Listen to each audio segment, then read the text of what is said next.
Hey guys, so we are back here in my kitchen and on the vlog channel, which you know what that means. We are doing yet another cooking video. I say yet another like I've done so many.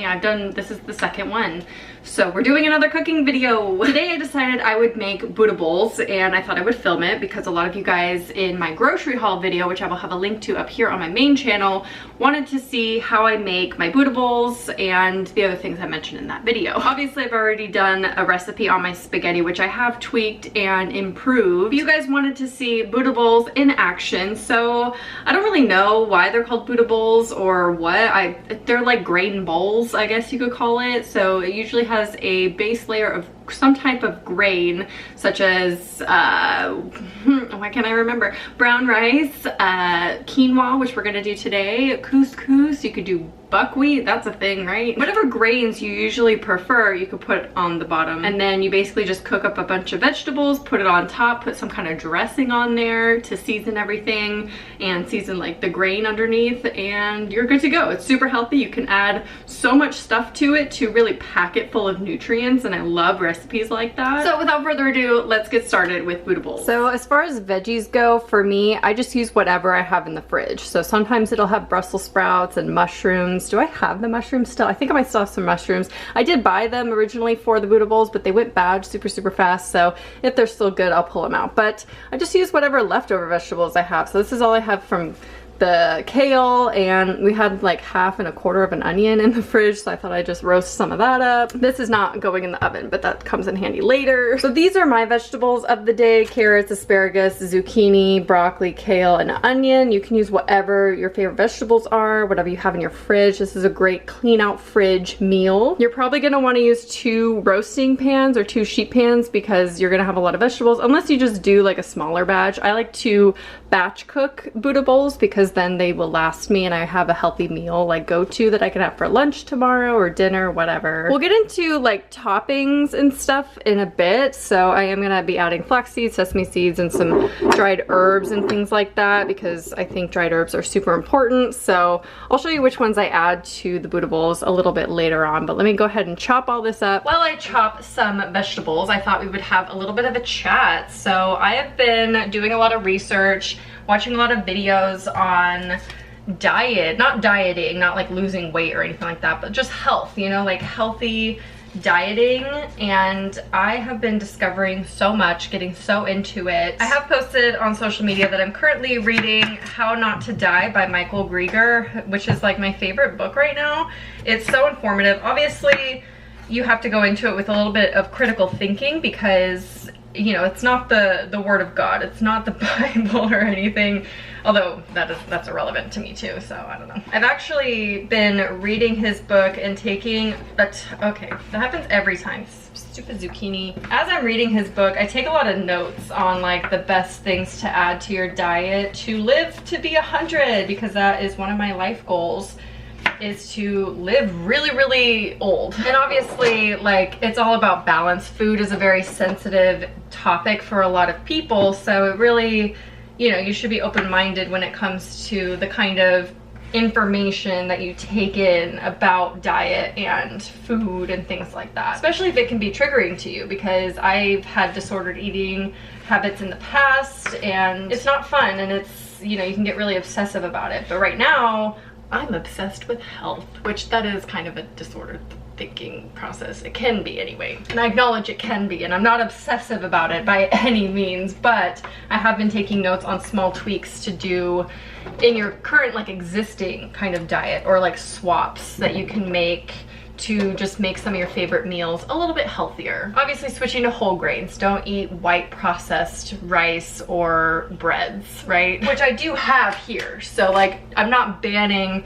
all things that are processed from my diet by any means. More so, I'm focusing less on what to take out of my diet and more focused on what I can add to my diet for health. And I think when you go into it with that mindset, it's a lot healthier. You know, he talks about asking yourself, can I add flax seeds to this? Can I add dried fruit? Can I add nuts? Can I add beans to this? And obviously he promotes a plant-based diet, but that doesn't necessarily mean you have to only eat plant-based foods only, you know?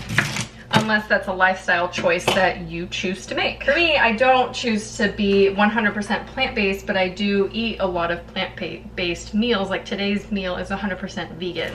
These asparagus are so skinny, they're gonna cook faster than literally everything else, but that's okay. I do like to group my veggies when I'm doing Buddha bowls based on length of time it takes to cook them. Actually, I like my broccoli pretty toasty and my onions caramelized, so I think those are gonna take the longest. Kale is like kind of going bad, so I hope it's still okay to eat. The best way to take your kale off is to hold the base of the chunkiest part of the stem and just push so it all comes off the stalk like that. Boom. Because you cannot eat these stalks. They are way too fibrous. I guess there might be a way you can eat them, but why bother? We will massage that in a minute to break down the fibers a little bit more. I'm gonna put it in the middle. I really wish, with how passionate I've been lately about nutrition and health and everything, I wish I would have stuck with that in school, to be honest, because the first college class I ever took was a nutrition class.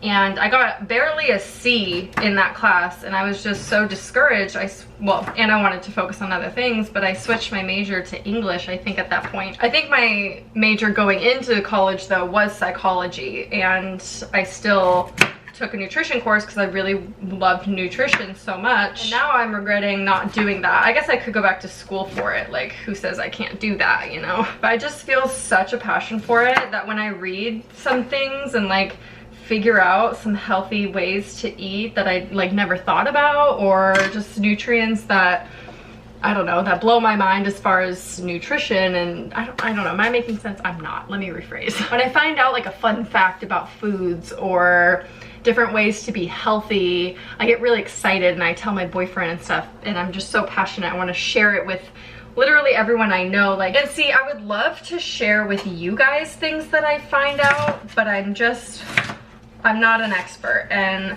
the stuff I read isn't necessarily like guaranteed, or I don't know if I have the right to share that with the world. It's a slippery slope when it comes to sharing nutrition and health related things, because not everyone's the same and food is different for everyone. But if you do want me to share some little life hacks that don't hurt anybody, like I'm going to be doing in this video, then let me know, and I can do like a video casually just sharing some fun things that I learn about food that actually won't hurt anybody if they, you know, add it to their diet, or I don't know, just think about food a different way, you know? Like onions. Let's take this onion as an example. The white onions are probably the least healthy for you because they don't have any color to them, so they don't have certain antibiotics, oh god, that'd be bad, antioxidants in them. So the more color a fruit or vegetable has, typically the healthier it is for you. Carrots are actually healthier when you cook them. Fun fact. Have you ever seen such a beautiful night? Just kidding. Have you ever seen such a beautiful spread of veggies? I'm very excited. So now what we do, we take some oil and we drizzle it on our veggies. This is vegetable oil, by the way. You can use whatever oil you want. I don't think we should be afraid of oil, basically. So just use whatever oil you want to use. Don't worry about using like coconut oil or whatever healthiest oil, because oil is not that bad for you, okay? So then I just go, this thing broke, so it looks stupid, but then I just go into my stash of spices. We also have this drawer of spices, which I do need the garlic powder, and is that all I want to use in here? I think that's all I want to use in here. No, wait, we need paprika. So I mentioned in my grocery haul how ground mustard, if you add that to your vegetables or salads or whatever you're eating, just add it to anything really, because there's no salt in it. It's healthy for you. It acts like a cruciferous vegetable. You get those antioxidants in there, that enzyme that cruciferous vegetables gives you, that makes it so healthy. So this is just an easy thing to add to things. I think I'm gonna add some rosemary to my carrots, as well as dill and thyme. I just like to add literally everything. Onion salt is great. Salt's good. We need to salt our foods. And then pepper. I think that's gonna be it. I'm gonna add all these spices to my beautiful veggies.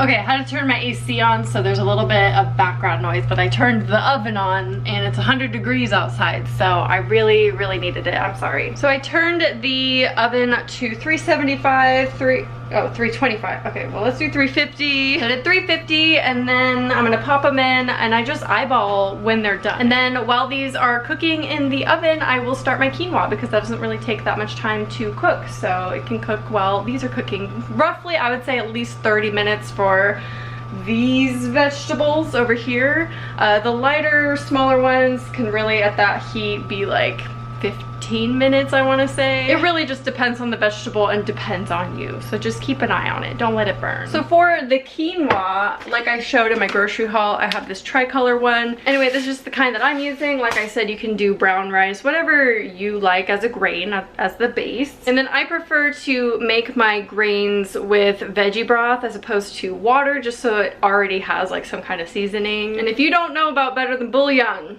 you gotta pick this up at your local store, because this stuff is liquid, or not even liquid, it's gold. I find that it's less wasteful. This lasts for so long, depending how much you use veggie broth, of course. We would go through like boxes of those like cartons of veggie broth, and then we discovered this, and you just mix it in with some warm water and then use that. That's all you need to do. Or I just throw it in with my quinoa, and eventually it dissolves in the water and it is veggie broth. I don't know. All right, everything is done. I wish I would have cooked these veggies a little bit longer, but I'm too impatient and hungry, so I took them out at that point.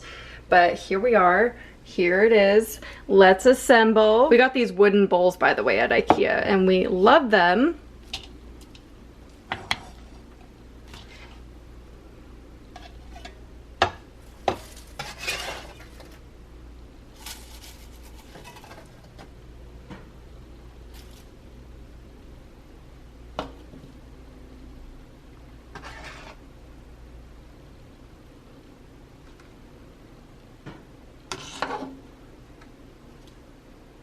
So this part of making Buddha bowls is actually also where you can just load it up with whatever you have in your pantry, in your fridge. I highly recommend getting some ground flaxseed. I found this at Walmart, and you have to get it ground or you have to grind it yourself to get the omega-3s that you need out of it. But if you just have a tablespoon of flaxseed a day, that is your daily amount of omega-3s, which is really important for vegans and vegetarians to get. I mean, everyone needs it, but we can't get it from like fish and things like that. Sprinkle of flaxseed to pretty much every meal. If I have a salad, a sandwich, literally anything. Spaghetti sauce, you could put it in my spaghetti sauce, which is actually one of the things that I do. I also have these sesame seeds with some seaweed in there. You can't really taste it, and this adds a nice healthy fat and more protein because of the sesame seeds in it. Also, these add a nice texture, and it doesn't take away at all from the actual like dish. Another thing I do is add some dried parsley. You could obviously add fresh parsley if you have it. I don't, so I'm just gonna add dried. There's actually a lot of antioxidants in dried herbs, so I think that's why it's really important to add as much as you can to whatever you're cooking. Now I'm going to add some lemon. This is the first time I'm adding the zest, but I'm gonna try adding the zest because a lot of nutrition is in the peel of the lemon, so I'm gonna add a little bit of zest and maybe juice of half of a lemon.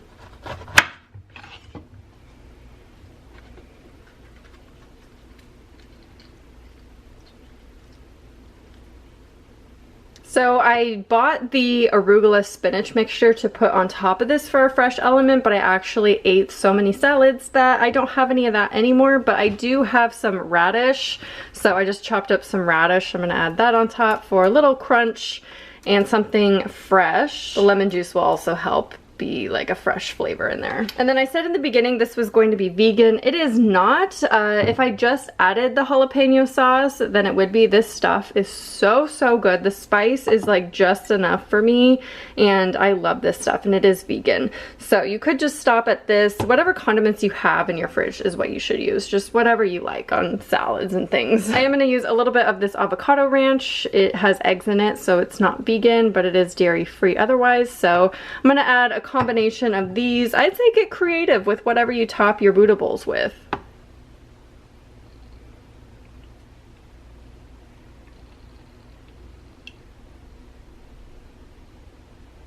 So there we have my Buddha bowls. Again, these are really custom. You can add whatever you have into a Buddha bowl because all the flavors, it might seem like a lot is going on here, but if you stick to like 2 condiments, you're gonna be pretty good. And then you could just add whatever seasonings you like. Honestly, I love the flavor of Buddha bowls. There's so much going on and they're so good for you. Normally I would add beans to this, but I don't have any currently. I have refried beans. I guess I could put that on there, but I don't want to. But normally black beans are what I put in my Buddha bowls for a little extra protein, for combining the grain of quinoa with a bean to get that protein. But there's other forms of it in here, and I've eaten other things throughout the day as well. Balanced diet is always important, and I think that they always taste it in TV shows. I don't have any clean forks. Hold on a minute. Now it is taste test time. Even though I know what this is gonna taste like and I know it's gonna be delicious, I just thought it'd be weird if I didn't eat some of it on camera, right? So I'm gonna try to get a bite with some quinoa, a little radish,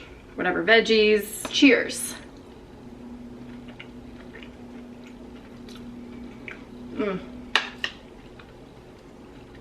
That jalapeno sauce is unreal. Doesn't look that appetizing anymore because I mixed it all up, but it is. Trust me. That lemon is so nice in that. All right, well, I'm just gonna stand here and eat this all day if I don't end the video. So I hope you guys make my Buddha bowls, or I can't even call these mine. This is my rendition.